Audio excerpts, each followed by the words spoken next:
Hello, हाँ जी। Next देखो बेटा, in a class of 25 students 12 have taken economics, 8 have taken economics but not politics.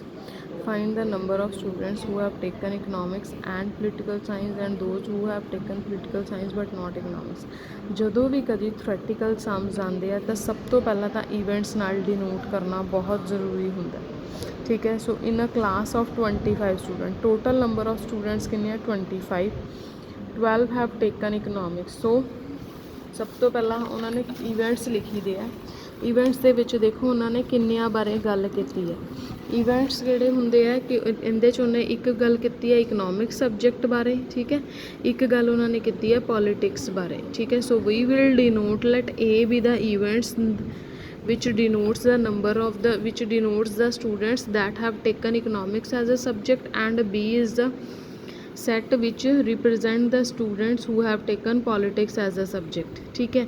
so we are given n of A is equal to 12, ठीक है। also total number of student in the class, either they have opted economics or politics, total number of students are 25, ठीक है। and students who have opted economics but not politics, A intersection B complement is 8. so these are the events that we are given। सब तो पहला statement दे विच देखीदा किन्ने events बारे गल कीती गई है, ठीक है। इहदे सिर्फ 2 बारे गल कीती गई सी तां मैं A B नाल डिनोट करते, थर्ड वन हुंदा तीसरा सबजैक्ट दिता हुंदा मैं C नाल डिनोट कर देना सी, ठीक है। After that we are given number of students who have taken economics as a subject, so NA is equal to 12। Next condition सी in a class of 25 student, so we have taken A union B is equal to 25, मतलब either economics या politics, total 25 है। अगले च उन्होंने कहा number of student जिन्होंने economics लीती है बट पॉलिटिक्स नहीं लीती, सो A इंटरसैक्शन B कॉम्पलीमेंट भी है अपने को A। हुण देखो असी फाइंड आउट की करना।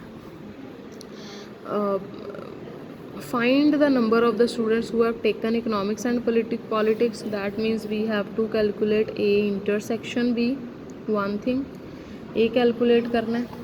second है and those who have taken politics but not economics, जिन्हों ने politics लिती है, ठीक है, B लिती बट A नहीं लिती। हुण इहदे लई सानू फॉर्मूले देखने पैने हैं। Now whenever we are given A intersection B complement, we know that its formula is n of A minus n of A intersection B। हमेशा याद रखना है जदों भी कदी A intersection B complement आए उनका फॉर्मूला की है A दे विचों दोनों का कॉमन पोर्शन माइनस कर दो। NA आपां नूं कितना दिता होया 12 माइनस इंटरसैक्शन असी फाइंड आउट करनी है, सो मैं एज इट इज़ लिखती। Next n of A intersection B complement is 8, so n of A intersection B किया गया 12 minus 8 which is equal to 4। now we are to find B intersection A complement, we know इनका formula की होएगा हुण B दे विचों दोनों का common portion minus कर दो, ठीक है। B नहीं पता मैनू किन्ने आ, इंटरसैक्शन मैनू पता है दोनों की 4 फाइंड आउट की है हुणे मैं, और इंटरसैक्शन में 4 फाइंड आउट की है। फिलहाल मैनू इनके बारे भी नहीं पता कुछ, ठीक है। आ 2 मेरे को अननोन है। हुण एन बी किस तरह find out, also we have the formula. बस तुहानू फॉर्मूले दिमाग च होने चाहिए, फिर तुहानू पता लग जूगा कि किहड़े फॉर्मूले नाल किस दी वैल्यू आ सकती है। Also we have do this formula. So n of A union B is 25, NA is 12 given to us, n of B not known to us, minus intersection this is given to us, ठीक है। so n of B किया गया 25 minus 12 plus 4, so this is 17, so NB आ गया 17।